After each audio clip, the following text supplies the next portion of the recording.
विश्व मुद्रा कोष ने IMF ने 4 दिन पहले रिपोर्ट दी, इतना ज्यादा कर्ज भारतवर्ष पर हो गया है कि उसे चेतावनी देनी पड़ी कि अलर्ट जारी करना पड़ा कि सावधान रहिए, क्योंकि इससे पहले हमारे पड़ोस में लंका में जो हुआ वो आप सब जानते हैं, पढ़े लिखे लोग।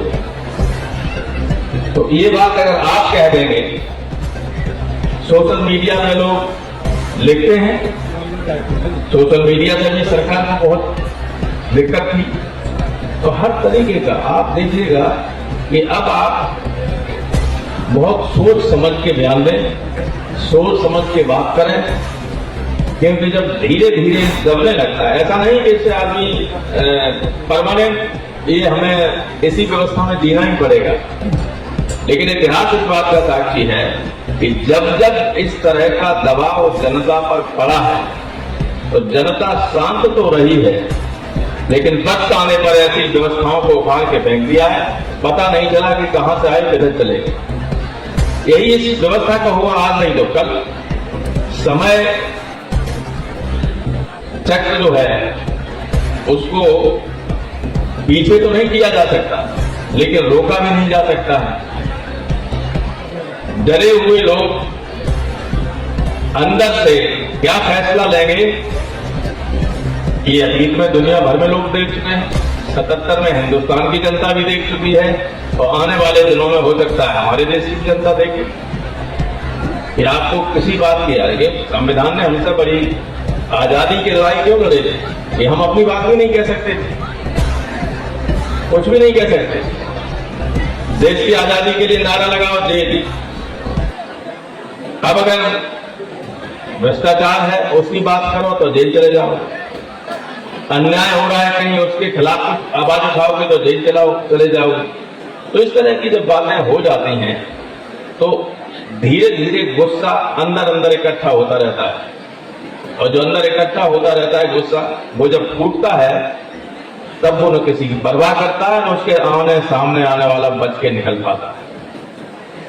तो इसलिए हम आपसे कह रहे हैं कि जिस आजाद हिंदुस्तान में आप लोगों ने जन्म लिया वो स्थिति अब नहीं है, स्थिति बदल चुकी है, और पिछले एक सप्ताह में जितनी बदली है उसने लोकतंत्र की व्यवस्था को डिक्टेटोरियल व्यवस्था में बदल दिया। इसलिए बहुत ही सावधान रहने की जरूरत है, और वक्त आने पर स्ट्राइक करने की जरूरत है। वक्त आने पर ही चोट करोगे तभी कुछ निकलेगा, वक्त से पहले करोगे तो कुछ नहीं होगा और हाथों में चोट लग जाएगी। इसलिए आज चौधरी साहब के जन्मदिन के अवसर पर आपको अंदर से कुछ न कुछ सोचना पड़ेगा। किसान, इस देश किसान की वजह से बनी हुई स्थिति देश की अर्थव्यवस्था तो पूरी तरह से चौपट हो गई। ये सरकार कोई भी ऐसा काम नहीं कर रही है जिससे कोई प्रोडक्शन हो किसी तरह। जो एक्सपेंडिचर है वो नॉन प्रोडक्टिव एक्सपेंडिचर। सारा बजट जब 80 करोड़ लोगों को खाने के लिए उधार विदेश से लेके 80 करोड़ लोगों को वोट के लिए केवल खाना खिलाते रहेंगे, उसका रिजल्ट कुछ नहीं आएगा तो अब दिवालिया तो हो जाएगा देश, आज नहीं तो कल। इसलिए किसान दिवस पर किसान जो अर्थव्यवस्था की रीढ़ है इस देश की, अगर वही बचा रहे तब भी देश सुरक्षित रह सकता है।